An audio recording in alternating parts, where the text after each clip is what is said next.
గతంలో 482 మంజూరైంది sir. Second విడత 89 sir. మొత్తం 571. ఇంకా పైసలు sir progress sir 152 sir.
Sir ఇక్కడ ఓకే సార్.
ఓకే సార్ ఇక్కడ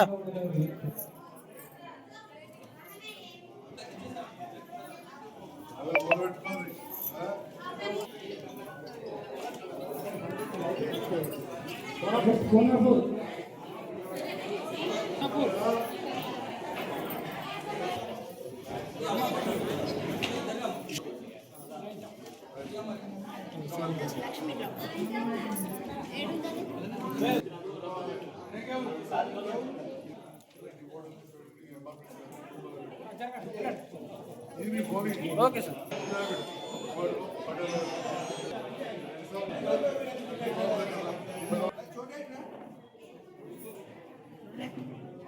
ఓకే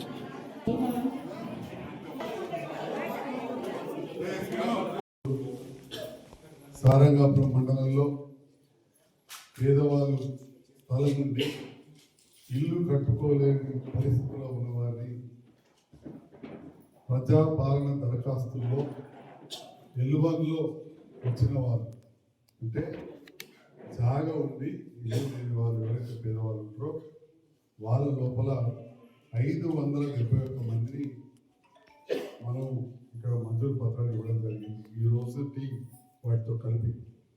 దాంట్లో 152 ఇండ్లు పనులు మొదలైనవి. బేస్మెంట్లు 129, గోడల వరకు 20, చెత్త దాకా 3 పడితే ఇప్పటికీ 1,62,00,000 డబ్బు ఈ 152 మందికి వచ్చిన సందర్భంలో వాళ్ళందరూ శుభాకాంక్షలు తెలియజేస్తారు. మరి ఇప్పుడు కూడా ఈరోజు 89 మందికి నూతనంగా ఇందిరమ్మ ఇండ్ల మంజూరు పత్రాలు ఇవ్వబోతున్నాం. వారందరూ కూడా శుభాకాంక్షలు తెలియజేస్తారు. మరి వాస్తవానికి మనం చాలా లేట్ అవుతుంది. 571 ఇస్తే అందులో 299 మందికి మార్కౌట్ కూడా ఇచ్చారు మా కార్యదర్శులు. కానీ 152 మాత్రమే ప్రోగ్రెస్, అంటే సగమే ఇచ్చిన వాట సగమే, మిగతా కాలేదు. దాంట్లో 45 రోజులు కట్టకపోతే క్యాన్సిల్ అని ఉంటుంది కదా. మరి వాళ్ళందరిది 45 రోజులు దాటింది. అడగది క్యాన్సిల్ చేస్తే బాధపడుతుంది. కొందరు ఎవరైతే రాసిచ్చిందో మీరు కట్టుకోమని అవి మనం చేయడం జరిగింది తప్ప ఇంతవరకు చేయలేదు. మీ తోటి వాళ్ళు కానీ ఇక్కడ ఉన్న నాయకులను కార్యదర్శులు కోరుతా ఉన్నా, వాళ్ళకి చెప్పండి. మంచి రోజులు అయిపోతున్నాయి. హిందువులు అయితే ఇంకో వారం ఉన్నట్టు ఎక్కువ, తర్వాత మళ్ళీ 3-4 నెలలు పోతుంది. మార్కౌట్ తీసుకుని పని మొదలు పెట్టుకుంటే ఉంటుంది. లేకపోతే పేదవాళ్ళు ఇంకా చాలా మంది అడుగుతున్నారు.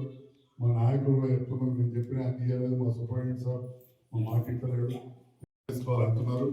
ఓ పేరు కూడా ఇంతమంది మాట్లాడుకుంటూ వచ్చినా మరి.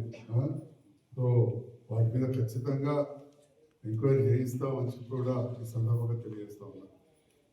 ఇందిరమ్మ రాజ్యం అంటే మరి ఇదే, పేదవాళ్ళ కడుపు నిండాలని సన్న బియ్యం ఇచ్చేది కావచ్చు, పేదవాళ్ళు కరెంటు వెలుగుల్లో ఉండాలని చెప్పి ఉచితంగా వెలుగునిచ్చే కరెంట్ ఇచ్చడం కావచ్చు, పేదవాళ్ళు కూడా దర్జాగా బస్సులో రావాలి మా ఆడబిడ్డలని చెప్పి ఉచిత బస్సు ప్రయాణం కావచ్చు, ఆరోగ్యశ్రీ పథకాన్ని మొదలుపెట్టడం కావచ్చు, సంక్షేమ హాస్టల్లో భోజన సదుపాయాలకు 40% అదనంగా ఈనాడు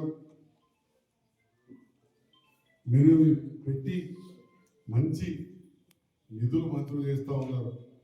ఆడపిల్లలు హాస్టళ్లలో చదువుకుంటే వాళ్ళకి ఎన్నో అవసరాలు ఉంటాయి. మీకు తెలుసు, కాస్మెటిక్ చార్జెస్ అంటే పౌడర్, స్నో పెద్దయిన ఆడపిల్లలకు ఉంటాయి.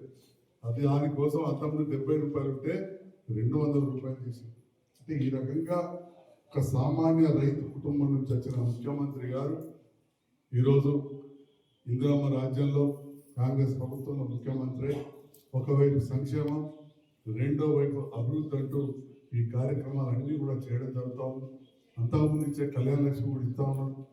అంతకుముందు పేదవాళ్ళకి అయితే పెన్షన్ ఇస్తున్నారు. ఇవన్నీ ఇచ్చుకుంటూ అదనంగా ఈ కార్యక్రమాలు చేస్తున్నారు. ఈ ఇండ్ల కోసం చాలా మంది ఎదురు చూస్తున్నారు. వాళ్ళందరికీ కూడా గౌరవ మంత్రివర్యులు పొంగులేటి శ్రీనివాసరెడ్డి గారి నేతృత్వంలోని హౌసింగ్ శాఖ కూడా చాలా ఈ కార్యక్రమాలు ముందుకు తీసుకెళ్తా ఉంది. రెగ్యులర్గా కూడా మరి అధికారులను అడుగుతున్నారు, ఎందుకు లేట్ అవుతుంది, మనం డబ్బులు ఇస్తున్నాం, ఎవరో బేస్మెంట్ కడితే వాళ్ళందరూ కూడా ఇచ్చినాం, గతంలో అంటే కొంత అటు ఇటు అయింది, ఇటు తప్పకుండా చేస్తామని చెప్పి ఈ సందర్భంలో మరి మాజీ ప్రధాని స్వర్గీయ ఇందిరమ్మ గారి పుట్టినరోజు, అలాంటి గొప్ప నాయకురాలు వారు పుట్టినరోజు సందర్భంలో వారి పేరు మీద వచ్చిన ఇందిరమ్మ ఇండ్ల పత్రాలు తీసుకుంటున్న మా అక్క చెల్లెలందరూ కూడా మరొకసారి శుభాకాంక్షలు తెలియజేస్తారు. ఇందిరమ్మ రాజ్యం, ఇందిరమ్మ రాజ్యం, ఇందిరమ్మ రాజ్యం.